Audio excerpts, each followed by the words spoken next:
Welcome to episode 5 of the Basics of Painting series. In this episode, we're going to touch upon the subject of brushwork. Choose a brush that you find comfortable to work with in a given situation.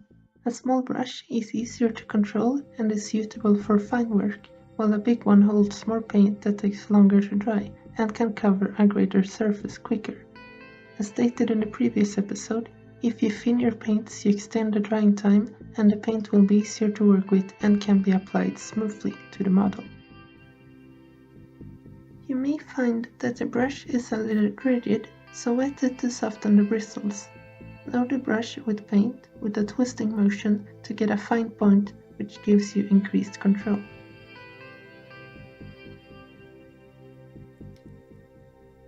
When I paint, I prefer to rest my hands against the desk, which gives me increased stability.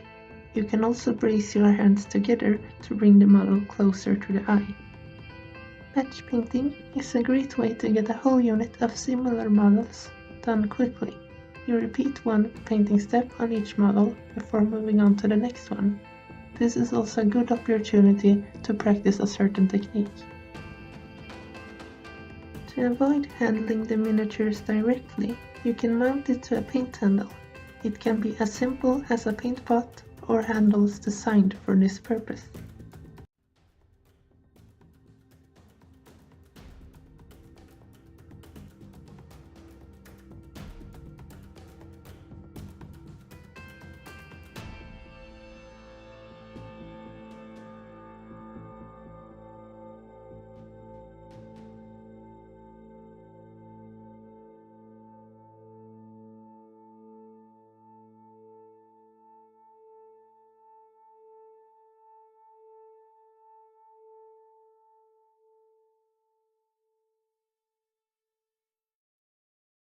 In order to maximize your brush's lifetime, you need to take good care of them.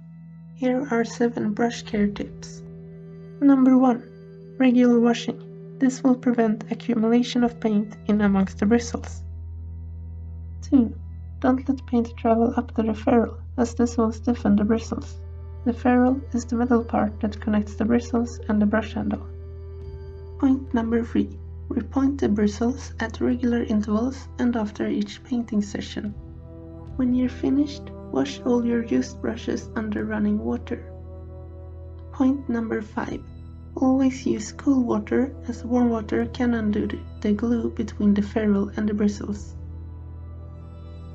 Store them safely with the protective plastic lid on, either vertically with the bristles pointing downwards or horizontally, as moisture can travel to the ferrule otherwise.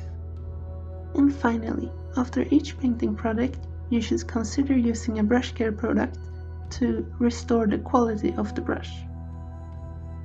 I'll give you 2 examples. Here I have suspended a brush in a paint bottle filled with brush cleaner using white tack. It's very important that the bristles don't touch the bottom. If left for several hours, any dry pigment will gradually be dissolved. The same cleaner medium can be reused multiple times.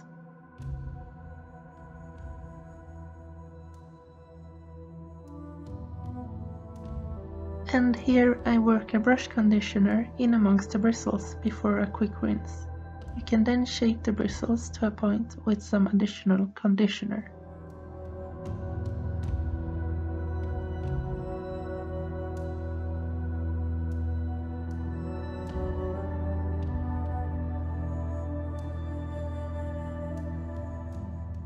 This episode is coming to an end. Let's quickly summarize what we've learned. Load the brush with a twisting motion to give it a sharp point. Resting the hands while painting gives stability. Bracing them together brings the model closer to the eye. Finally, we have explored the concepts of batch painting, temporary mounts, and brush care to increase the longevity of your brushes. And that concludes this episode. I hope it will help you in your hobby. Thank you for watching.